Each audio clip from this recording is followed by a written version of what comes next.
pada syahabat Salafi di Malaysia khususnya, perlu mereka lakukan dan fokuskan. Nasihat, bukan nasihat anak lah, nasihat daripada para masyayikh, para ulama kita hafizahumullah al-ahya wa rahimal mauta.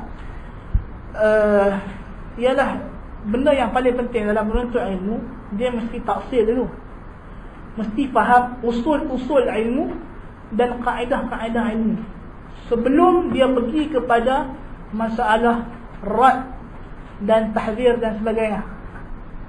Kalau dia masuk ilmu tanpa ada usul, tak boleh, kan? Bawa kereta mesti start gear 1 dulu, mana boleh masuk gear 5 terus, kan? Jadi mesti pelan-pelan, mesti mula daripada asas. Jadi para ulama nasihatkan supaya syabab ini menyibukkan diri mereka dengan ilmu. Itu fokus utama, ilmu.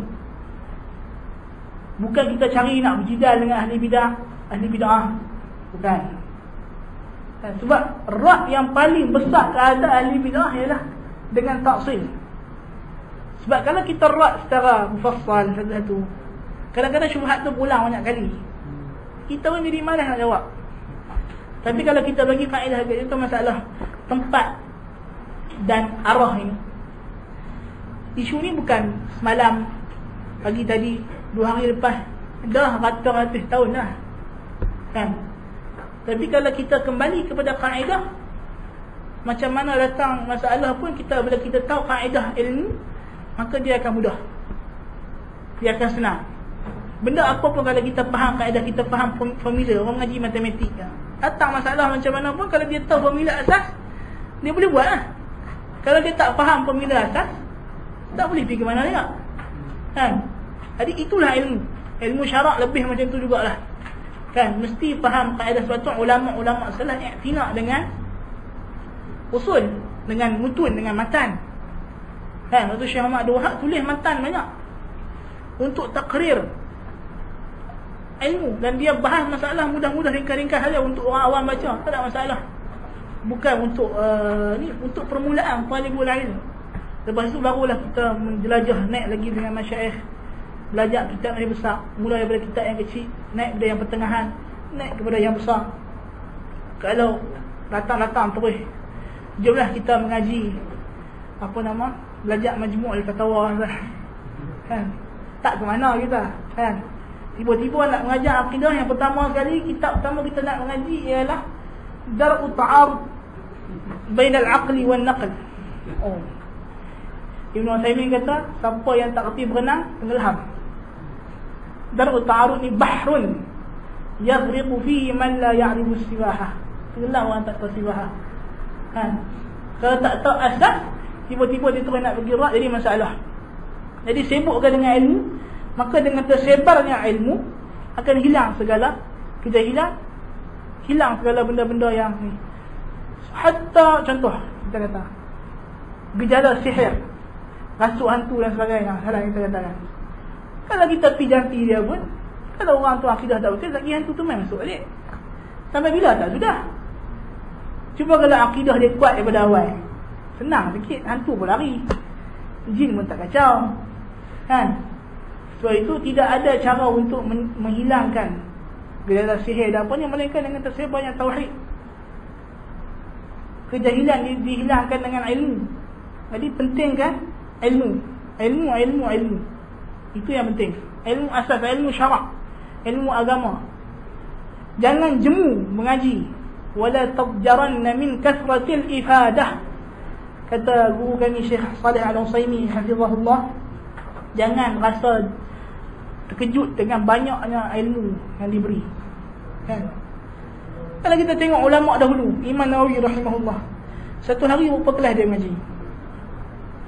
Satu hari 30 kelas dalam 30 cabang ilmu, kan? Daripada sebelum subuh sampai lepas isyak, kan? Sebab tu dia jadi Imam Nawawi. Mudah-mudahan Nawawi dia betul lah, kan? Kita doa dan semua kali lah, insyaAllah, amin. Jadi tengok ulama dulu, kan? Macam mana Al-Khatib Al-Baghdadi pergi mengaji sebelum subuh. Semua orang ingat hadis Abdullah bin Mas'ud dengan Abu Musa Al-Asy'ari pasal orang yang berzikir ramai. Apa yang Musa jumpa bila dia datang nak jumpa Abdullah bin Mas'ud? Anak-anak murid Abdullah bin Mas'ud dah tunggu tok guru depa depan rumah dia sebelum subuh lagi. Nak datang masjid nak mengaji. Kan? Itu semangat ulama salaf dalam mengaji. Dan dalam menuntut ilmu, kita kena ingat bahawasanya yang bukan semata-mata usaha kita. Ilmu ini nur, cahaya yang Allah pancarkan dalam hati kita. Ada orang yang mengaji banyak, dapat ijazah bergulung-gulung, tapi sesat. Sebab Allah sesatkan hati dia. Ada orang yang mengaji sikit, tapi disebabkan dia muwafaqah dengan sunnah, ikhlasnya pada Allah Ta'ala, maka Allah bukakan bagi dia jasa yang besar. Kan? Ibnu Taimiyah nak banding dengan umur dia hidup, dengan mihnah dia kena penjara dan sebagainya lagi. Kita tak nampak macam dia boleh tulis kitab yang begitu banyak. Imam Nawawi yang mati sebelum 40 tahun, macam mana jadi ulama? Kan? Syekh Muhammad Abdul Wahab sendiri. Ini semua kerana barakah yang Allah Ta'ala bagi, disebabkan keikhlasan yang ada pada mereka, maka dibukakan ilmu oleh Allah Subhanahu Wa Ta'ala. Itu penting. Jaga hati daripada najis-najis hati, kan? Dan tuntut ilmu dengan cara yang betul. Mesti daripada bawah ke atas. Kalau tengah dulu, atas dulu tak jadi, dia akan pening, kan? Sebab itu ulama kata, contoh nak mengaji fiqh, mengaji pilih satu mazhab yang sabar mengaji, lepas tu pelan-pelan tadarruj naik, kan? Ini kalau awal-awal mengaji, nak mengaji bidayatul mujtahid wa nihayatul muqtasid, memang tak sesuai. Nama kitab pun permulaan mujtahid dan penghujung muqtasid, orang yang dah sampai ke muncak dia. Kitab tu cuma sebagai nota untuk mujtahid saja, untuk qadhi. Dia nak tak sempat nak buka kitab banyak, dia tengok Allah ada 3 qaul masalah ni, lepas tu dia tarjih sendiri. Itu tujuan menerus beli kitab tu. Tapi kalau budak yang baru nak mengaji fiqh tu, kita ajak ni, dengar dalam masalah jamak dan qasar ni ada 20 mazhab. Mazhab yang pertama sekian, kedua sekian. Dia pun masalah macam mana nak jamak qasar ni naknya.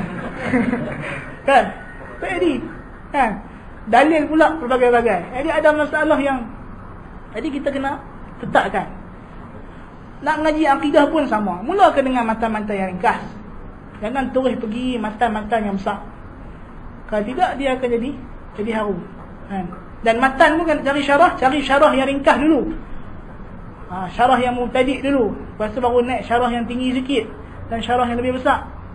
Ibnu Qudamah dia tulis, mula dia buat Tahsarul Mukhtasarat, lepas tu tulis Al-Kahfi, lepas tu baru buat Al-Mughni. Ada urutannya, kan? Imam Nawawi pun sama, start daripada Raudhah Talibin, lepas tu naik sampai dalam Majmu'.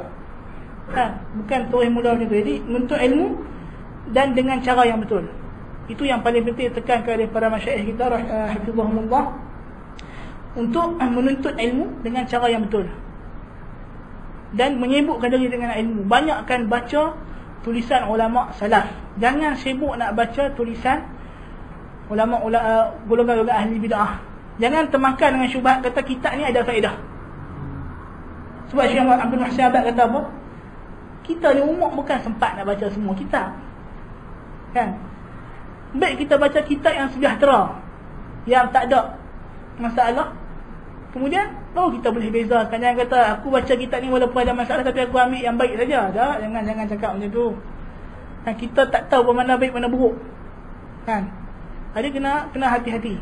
Pilih kitab karangan ulama-ulama yang sahih, yang akidahnya yang dipercayai, kita baca yang berdasarkan Al-Quran dan Hadis, tadabbur Al-Quran. Allah Ta'ala alam.